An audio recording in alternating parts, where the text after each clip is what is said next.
Question number 5. Should planning obligations be sought to mitigate or offset residual carbon emissions, air pollution, noise pollution, or ecology and biodiversity impacts? And I think this is essentially looking at setting some sort of standard. If you fail to meet that standard, then there's an offsetting mechanism. So we're just looking for whether or not people support this or people do not support that, and the reasons for that.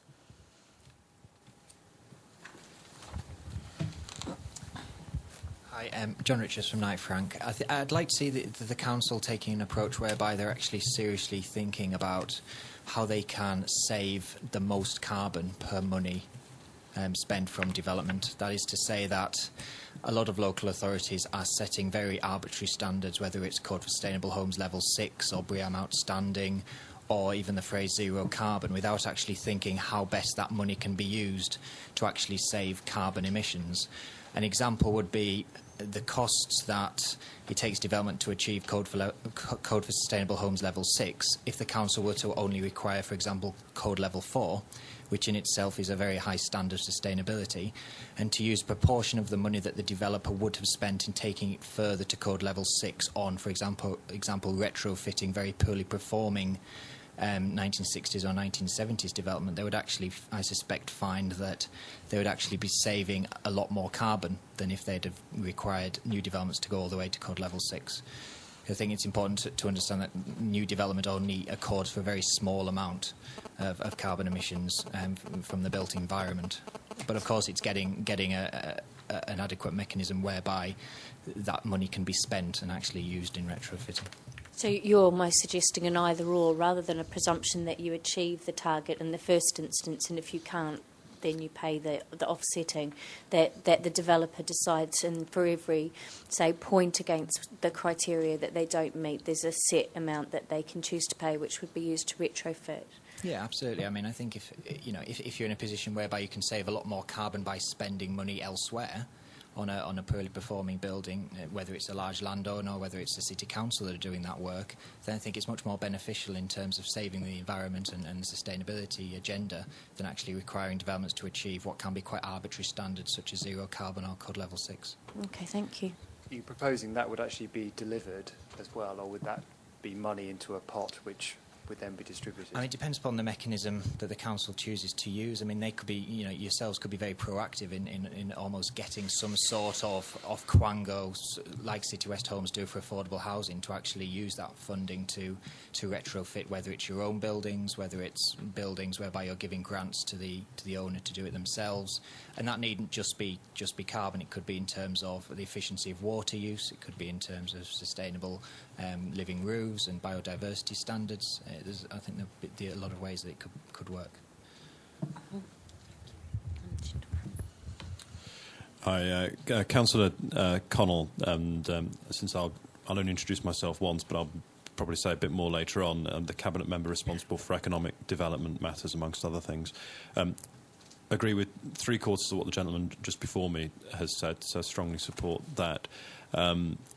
The reservation I've got about the proposal is on the biodiversity impacts. I think that we should focus our attention on pollutant emissions, particularly carbon, but I'm very content to see the others in there.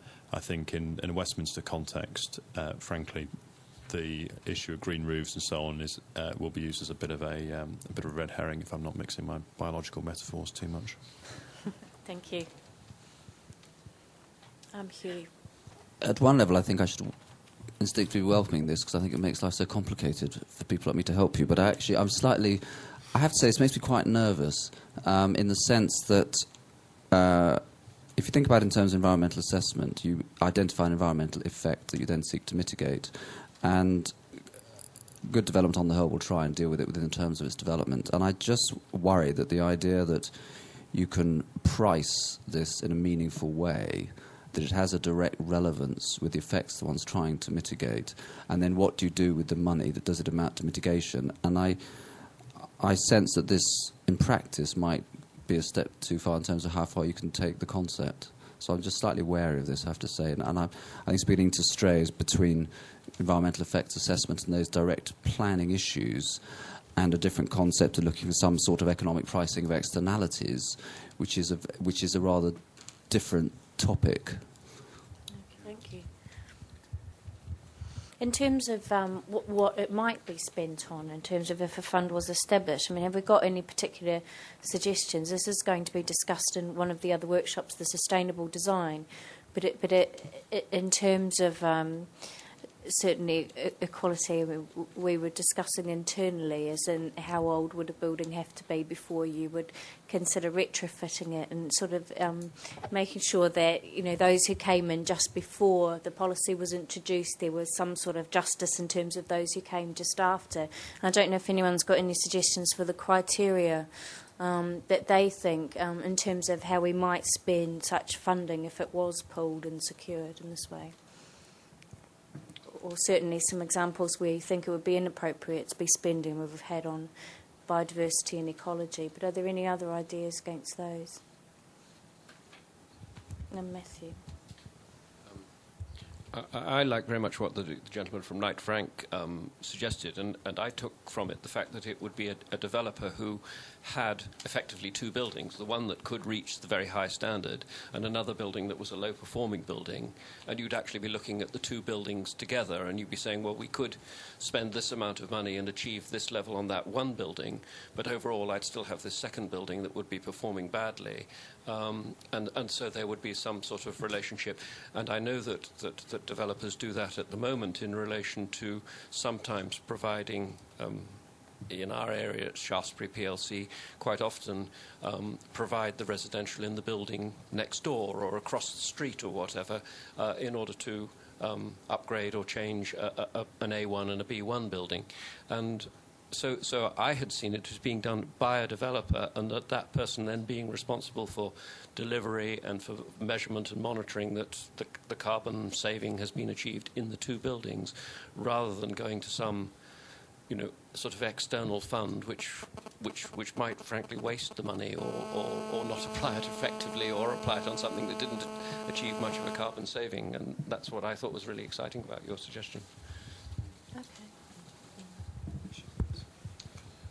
Yeah, I think it's laudable. I think using the planning system to try and sort out the sort of broader polluter pays thing is harder with the externalities issue, which was mentioned earlier. And I think if one looks at the Marble Arch end of Oxford Street or the Marylebone Road, it's the most polluted place in Britain, and it's got the highest levels of car-borne and motor vehicle pollution and particulates in the UK. And I don't know what the relative values are in relation to that sort of pollution versus building pollution, but it may be that one could look at solving some of those problems with a fund such as you suggest. Okay, were there any other comments anyone wanted to raise? I mean, can I just say, and presumably these do have, just from a developer's perspective, the neighbourhood around developments are increasingly affected by these factors, or will be in the future. And I suppose they also have a value in terms of development at the moment. I mean, we're being told that occupiers are more and more fussy about the gradings of the buildings that they're letting or taking. So perhaps there is an economy developing around this.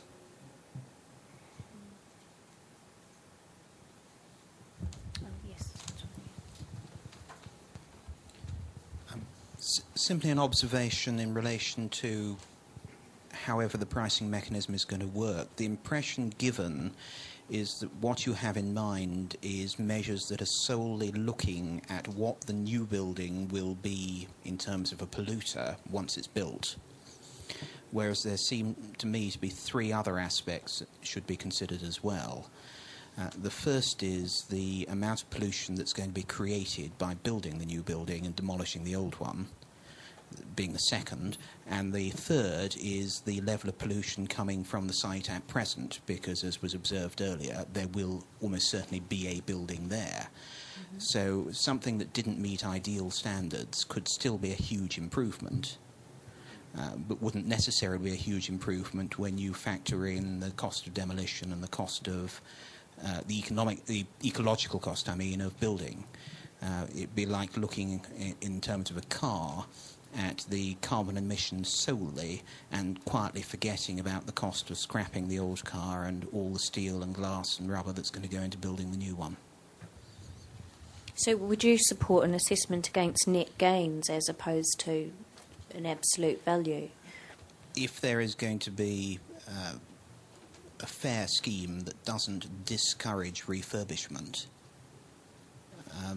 it would seem to me that I'm speaking personally rather than on behalf of VIG, because VIG hasn't developed a policy on this yet, but it would seem to me that couldn't fairly be left out of account. Okay. Thank you. Was there anything else against that question anyone wanted to raise?